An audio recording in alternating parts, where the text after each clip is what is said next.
Price and cost. Price అంటే ధర, cost అన్నా కూడా ధరనే. కానీ ఎందుకు వేరువేరుగా రాశాను? రెండూ ఒకటే అనుకుంటే మాత్రం మీరు పప్పులో కాలేసినట్టే. ఎందుకంటే చూడండి, ప్రైస్ అనేది paid by the customer. Customer అంటే ఎవరు? కొనేవాళ్ళు, మనం. ఇప్పుడు నేను ఒక వస్తువుని కొంటున్నాను. సో, అప్పుడు నేను ఏమని అడగాలి ఆ షాప్ అతన్ని? What is the price of this item?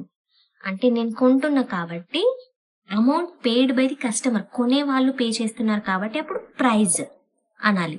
Cost అంటే ఏంటి మరి? Paid by the seller or manufacturer. అమ్మేవారు. సెల్లర్ అంటే ఎవరు? అమ్మేవారు. ఆ ఐటెం ని అమ్మే వాళ్ళు ఉంటారు కదా మనకి, షాప్ అతను. ఆ షాప్ అతను అమ్ముతున్నాడు కాబట్టి అతనికి ఎక్కడి నుంచి వచ్చింది ఆ వస్తువు? అది తయారు చేసిన వాళ్ళ దగ్గర నుంచి కదా, ఆ మ్యానుఫ్యాక్చరర్ దగ్గర నుంచి వచ్చింది. సో అప్పుడు దాన్ని కాస్ట్ అంటాడు అతను, ఆ సెల్లర్. కాస్ట్, తనకి కాస్ట్ పడింది ఇంత, ఆ వస్తువును కొని మనకి అమ్ముతున్నాడు తను. సో అతనికి పడింది కాస్ట్, మనం ఇచ్చేది price. Hope you get the point. Say for example, ఈజీగా అర్థం అవ్వాలంటే, what's price of this pen? ఇది ఎవరు అడుగుతారు? సెల్లర్ అడుగుతారా లేదా కస్టమర్ అడుగుతారా? కస్టమర్ అడగాలి. ఎందుకంటే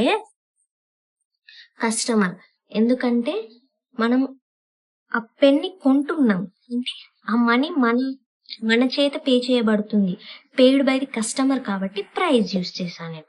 ఇక్కడ what's the cost of this pen? ఇది ఎవరు అడగాలి? సెల్లర్, ఆ షాప్ అతను లేదా మ్యానుఫ్యాక్చరర్ అడగాలి.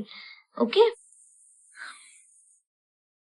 అండ్ సిటీసీ, ఫర్ ఎగ్జాంపుల్, ఇంకొక ఎగ్జాంపుల్ ఈజీగా అర్థం అవ్వాలంటే, సిటీసీ అంటే మీనింగ్ ఏంటి? సాఫ్ట్వేర్ ఆర్ ఐటీ జాబ్ చేసే వాళ్ళకు ఈజీగా అర్థమవుతుంది. చూడండి, CTC, cost to the company. అంటే ఆ కంపెనీ మనకు ఈ 1 month జాబ్ చేస్తే ఇంత పే చేస్తుంది మనకు. ఫర్ ఎగ్జాంపుల్ 4 lakhs పే చేస్తుంది అనుకోండి, మనం అప్పుడు దాన్ని ఎలా డినోట్ చేస్తాం? సిటీసీ ఎంత అని అడుగుతారు ఎవరైనా. అంటే నీకు కంపెనీ ఒక మంత్ కి ఎంత ఇస్తుందని.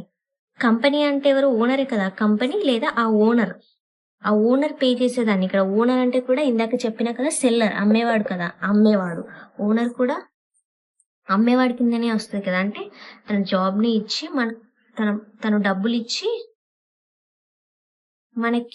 మనతో జాబ్ చేయించుకుంటున్నాడు. సో అప్పుడు మనకు ఓనర్ పే చేస్తున్నాడు కాబట్టి మనం కాస్ట్ అంటాం. ఇక్కడ ప్రైస్ టు ద కంపెనీ అనం, అందుకే cost to the company, because అది సెల్లర్ ఆర్ ఓనర్ ఇస్తున్నాడు కాబట్టి.